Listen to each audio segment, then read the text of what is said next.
Hi, welcome to Learning English with Pros.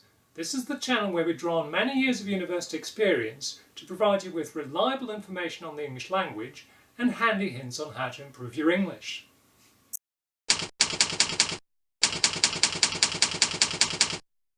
Hi, let's start with a quick reminder of what this first session is about. It's about equivalence at the word level, or at the lexical level, we should say, at the level of words or word groups. And in the second part of this first session, we'll talk about words that are highly polysemous, such as sophisticated in English and prall in German. These words have a variety of different meanings. That's called polysemy in technical language, and they're therefore often very difficult to translate. With these polysemous words, lexicographers sometimes miss out senses. As we'll see, some of the senses are absent from dictionaries, and you will have to retrieve them from other sources.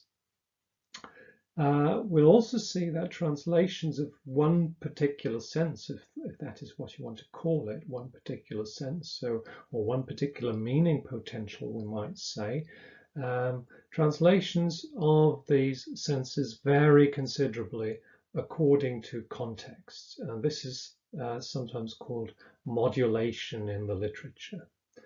I'm going to take a four-step approach again, as in the first video. So in a slightly different order this time. We're going to start with an activity on English-German translation and a discussion of solutions, then a summary of the insights gained from this exercise, then another exercise where we apply these insights to German-English translation and discuss the solutions. And we'll conclude by discussing general translation strategies. Now, this is a dictionary entry for the adjective sophisticated, which you'll also find on Collins Cobalt English Dictionary or Collins Dictionary's website. As we can see, the entry distinguishes between three meanings of sophisticated, three basic meanings. Now, this kind of association of one lexical item with a range of different meanings is called polysemy. So we would say that sophisticated is polysemous, or some people also say polysemous. I use polysemous. It's polysemous. This means it has several senses, and there are several sense divisions in the dictionary. So whenever you look up a lexical item in a dictionary, you need to be aware of this phenomenon of polysemy in order to pick out the right meaning. So let's look at the three meanings of sophisticated in more detail. So first meaning of sophisticated, and the nice thing about Collins Cobalt definitions is that they're folk definitions, so they give you the right kind of collocation that applies to a particular sense right away. A sophisticated machine, so this refers to machines apparently, or device or method, is more advanced or complex than others. So example, honeybees use one of the most sophisticated communication systems of any insect. This would be the method sense, a communication system or perhaps a device. And a large and sophisticated new British telescope, which is a device or machine, well, a device. Second sense, sophisticated, this is about people, so we can clearly distinguish the people sense and the machine sense. Someone who's sophisticated is comfortable in social situations and knows about culture, fashion, and other matters that are considered socially important. Claude was a charming, sophisticated companion. Recently, her tastes have become more sophisticated. So this second example illustrates that this is not just about someone, apparently, but they don't mention this explicitly. They just give an example showing that it can also be applied to tastes. A third sense of sophisticated is also about people. A sophisticated person is intelligent and knows a lot, so that they're able to understand complicated situations. Example, these people are very sophisticated observers of the foreign policy scene. Now you've got a rough idea of what sophisticated means in English, how English-speaking lexicographers could define the word. I would like you to look it up in a bilingual dictionary, and you'll see there's a bewildering variety of translations in a bilingual dictionary such as pons.eu. Look up these translations and see which of them you can use in translating the sentences below into acceptable Germans. How useful are the Kobold definitions? That's another question you should ask yourself in translating sophisticated here. And what does this tell us generally about dictionaries? So I'll give you some time to read these sentences, provide translation solutions, basically just for the item sophisticated, the adjective sophisticated, and its immediate colloquy. So, for instance, a highly sophisticated security system. That's sufficient. We don't need to translate the entire sentence here. Right, I'm going to take you through my own translation proposals here. The first sentence illustrates the first sense division in the Collins-Kobold dictionary, sophisticated security system. You may remember the definition, a sophisticated machine or system or device. And we do indeed find a suitable translation in the Pons dictionary for this. We could use hochkomplex, hochentwickelt, ausgeklügelt. It's also glossed as complex, many-sided, refined, and this clearly refers to things rather than people. Whereas the second sentence is a clear example of the people sense, the second definition in the Kobold dictionary, and the standard translation here, of course, is kultiviert, and that is also recorded in most of the large unabridged dictionaries. That's the technical term for Großvaterbuch. Okay, the third sentence is much trickier because it has a modulated sense of sophisticated in it. Here was folksy honesty, apparently uncorrupted by sophisticated society. Now, the scene we could imagine here is perhaps a country pub and people playing darts without pretension, that sort of thing. And they're talking to some Londoners who are more sophisticated than they are, or think they're more sophisticated than they are, and they voice their opinions quite openly. That sort of thing. That might be the kind of context where we could use this sentence. So what could we say in German here? Well, Londoners, or the high society of Paris or London, for instance, could be described in German as die mondäne Gesellschaft. So they are unverdorben durch die mondäne Gesellschaft, or a simpler solution might be feine Gesellschaft. 4 is about a sophisticated scam, sophisticated fraud. Now, we'd have to use, of course, the German word Betrug, and Betrug collocates with raffiniert. This equivalent can be located in Pons, but in a different context, so it may not be easy to find.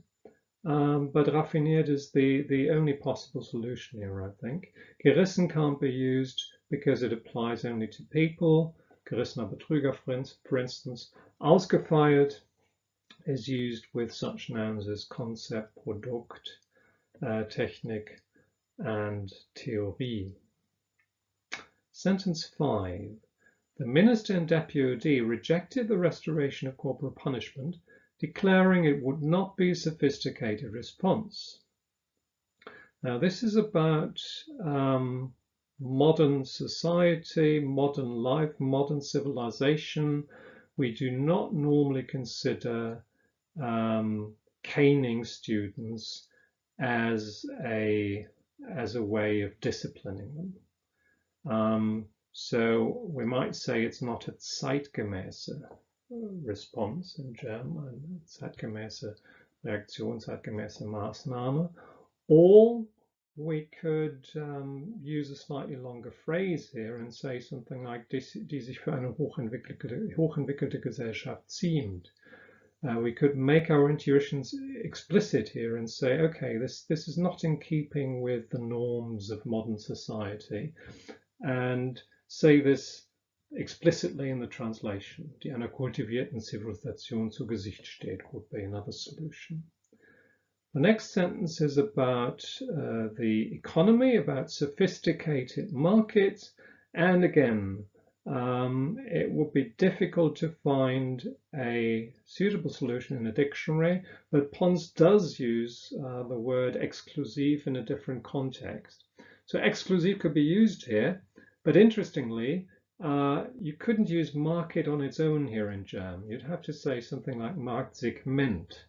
And then, of course, you could also use anspruchsvolleres Marktsegment or exklusiveres Marktsegment. In 7, we have the Taliban and Al-Qaeda being painted as sophisticated enemies who use the internet. So apparently these enemies are quite experienced and well versed in science and technology. They can use the internet to fight their enemies. In this case, we'd have to use something like technisch versiert. Another sense that's not really recorded in any dictionary, and it's also missing from the Kobold dictionary in a way. Last sentence, this is more or less a standard sense again, sophisticated clothes. These are clothes that are appealing to people who are sophisticated, of course. So we could use an equivalent from Pons, sehr elegant. We could also use gediegen, or we could use a more modern word like edel, which is a little bit on the colloquial side. The exercise we've just done has shown us two things. Firstly, the makers of the Kobold dictionary have missed out at least one important sense of sophisticated, and that's the sense where the word is used to describe things designed for cultured people or people who belong to a high social class, as is the case in sophisticated market or sophisticated clothes. And this sense is closely related to sense 2 given by Kobold. We can also draw a more general conclusion here, of course. Lexicographers do tend to miss out senses, so you can never trust dictionaries fully. You always need to do your own research. Secondly, and perhaps more crucially, we've seen that even a single sense, such as sense 3 in the Kobold dictionary, sophisticated people are intelligent and so on, that even this single sense, or any single sense for that matter, can be modified under the influence of different contexts. And each context then emphasizes certain semantic features while de-emphasizing others. And this is similar to, if you look at the picture, to a patch of fog, which will allow some parts of the scene beyond it to be seen clearly, but it will partially or completely obscure other parts, and another patch of fog will affect the scene differently. So this phenomenon is known as modulation. So in sense 3, sense 3 is often imbued with slightly negative connotations, as we saw in the sentence on the Taliban, to take a somewhat cruder example, the sense of the noun car, for instance, undergoes modulation in a sentence like, we can't afford that car versus the car crushed his foot. The first sentence highlights the price of the car and de-emphasizes its weight, whereas the reverse is true of the second sentence. It's about weight, but not about price. So the translator has to be aware of contextual modulation. He or she has to find out which features of a particular sense are highlighted in a given context, what sort of fog we're dealing with. Is it, for instance, in the case of sophisticated, are we highlighting the semantic feature of elegance, the semantic feature of culture or experience? And then the translator has to ferret out a target language item that has the same features and will be used in the same context as the source language item. And this is what we're going to try and apply in the next exercise in German-English translation. So I now want you to explore the large variety of equivalents of the German prall, the German adjective prall, which has two basic meanings given in the Duden. First meaning, first definition, first sense division, ganz mit einer Substanz oder Ähnlichem ausgefüllt und an seiner Oberfläche fest, straff gespannt, wie aufgeblasen. And second meaning, von Sonnenlicht direkt auftreffen, ungehindert scheinend. So the Duden only makes a distinction between two basic meanings of prall, but as we'll see, under the influence of context, the influence of contextual modulation, which we've just talked about, the word may give rise to quite a wide range of different meanings. So please stop the video at this point, translate the sentences into English, and we'll discuss them in a moment. Okay, let's go through these sentences together then. Drei davon waren leer und der vierte, der größte der vier, war prall mit schweren Goldmünzen gefüllt. And that's sentence A. The first part is easy to translate. 3 were empty, while the fourth, the largest of all, was filled to bursting, or was filled to overflowing with heavy gold coins. That's a solution you may be able to find using a bilingual dictionary such as Pons. Some of the dictionaries have these equivalents, filled to bursting or filled to overflowing.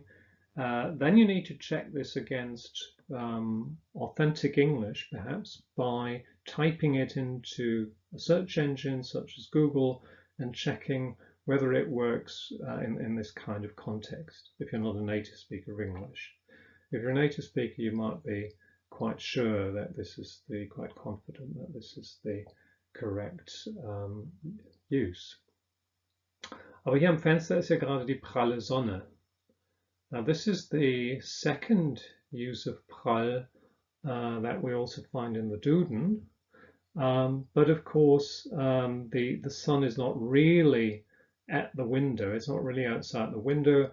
It's of course about the sun's rays rather than the sun itself. Of course, we can use the word sun here, but we can't say we can't use an adjective in front of sun here. We can't modify sun by means of an adjective. So we'd have to find some sort of colloquial wording like, but here at the window, the sun hits you full in the face, or the sun is too bright. That's a very simple solution. Or another straightforward solution, the sun hits the sun is too hot. So you might arrive at this kind of solution, the last two, by simply rewording the sentence in German. What does it mean to have the pralle Sonne at the window?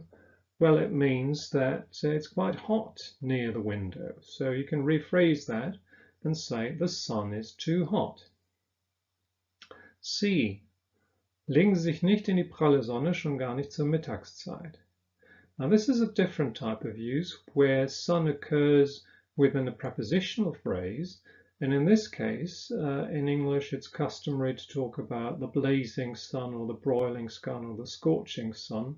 You often find that when you talk about someone walking through a desert, for instance. So don't lie down, don't spend too long in the blazing sun, especially not at midday. That would be a suitable translation here. Eigentlich wollte Silke Rissig immer Polizistin werden, Sentence D, damals als kleines Mädchen. Es lockte das pralle Leben, ein Job, in dem immer was los ist. Now this is a figurative use of prall, which means basically there's a lot of action involved in that kind of life, a lot of excitement. So we could use that notion. Again, first of all, rephrasing a little bit in German, thinking about what does that mean? Das pralle Leben, it's a life full of excitement. So we could use that idea and say she liked the idea of a life full of excitement, or she felt the call, that's a little more formal, felt the call of an action-packed life. A busy life is not quite the same thing. It just means you're very active. Same thing with active then. A life in all its color or intensity, which is suggested by Pons, doesn't work either. This would refer perhaps to someone who's had a good innings, who's looking back on their life, and they may have experienced life in all its color and intensity, but doesn't work here. And it's only used with the non-count noun life, the uncountable noun life. Life is both countable and uncountable. So typically we'd find this newspaper covers or this festival celebrates life in all its color. That will be a typical example. Now, on to the next sentence.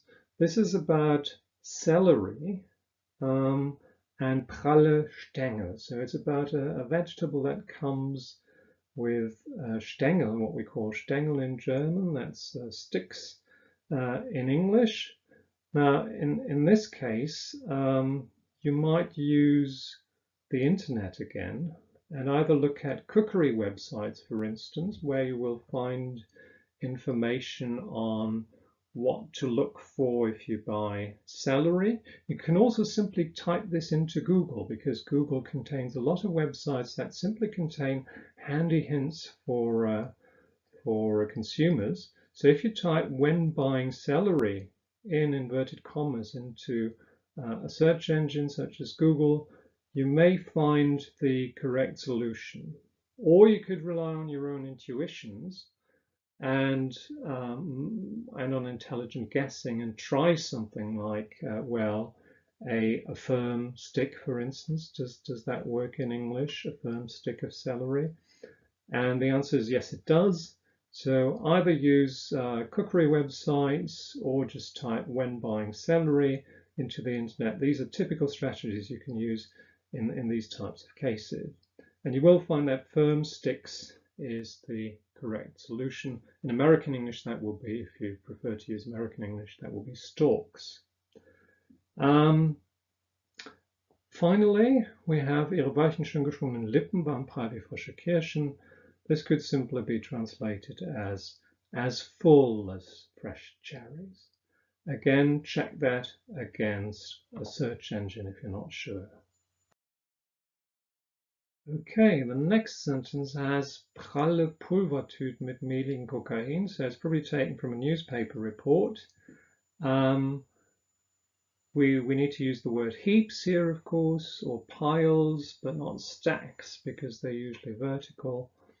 And we've already had the bulging bags of potato. That was in the first video. So a bulging bag is the correct solution here. That was filled with powdery cocaine. Then we have ein pralles Programm, which is similar to pralles Leben. So we could use action-packed again, an action-packed program. The next sentence has Regale, die noch prall mit Winterkleidung gefüllt sind. This would be which is still filled to overflowing, similar to the first sentence, or filled to the brim, or filled to bursting, or filled to capacity with winter clothing. Here you could do a search on "filled to" in a corpus, for instance, and you would find a number of expressions that fill the bill. The rest of the sentence could be translated as follows. It's hard to tell at the present moment. It's still an open question whether retailers were satisfied yesterday evening or last night after closing time. After the disappointing pre-Christmas trade or pre-Christmas business, they had hoped that the winter sales might cause a run on the shelves, which are still filled to overflowing with winter clothing.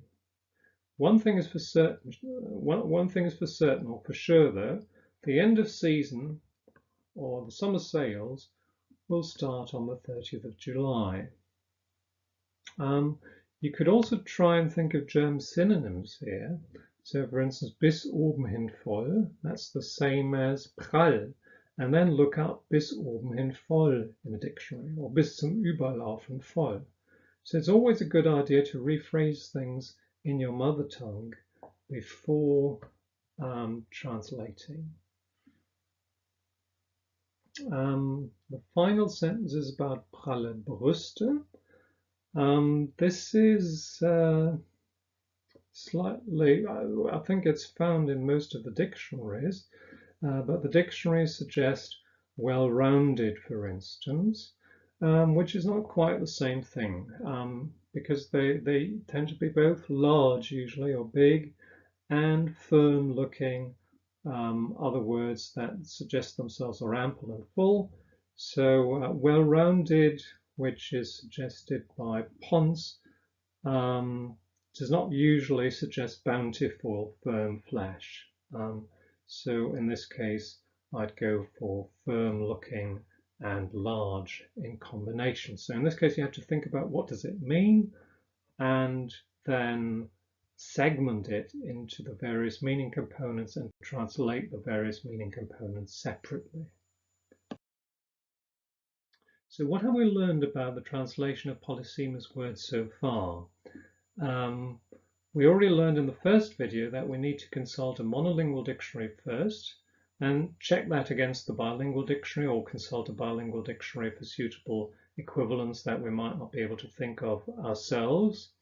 And if we're still unhappy, and this is something we dealt with particularly in this video, we need to look at a thesaurus or a collocations dictionary, for instance. So if we're looking for an equivalent like anspruchsvolleres Marktsegment, for instance, we can look at a dictionary of synonyms, look up exclusive, for instance, and we might also find anspruchsvoll.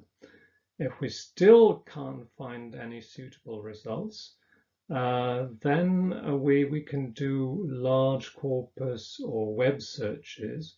For instance, in the case of Prall and Stengel, we said we can do a Google search where we simply type "when buying celery," and Google will come up with cookery websites that will tell us to look for firm sticks when buying celery.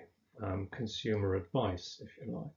Or you can do look at a large corpus such as Skell or the Sketch Engine, and type in celery, and you might find a few examples containing firm sticks of celery. Or it might even be preferable to type in of celery, which will give you the nouns that are usually combined with celery by means of the preposition of. Okay, that's all for today. Thanks for watching and listening. See you next time.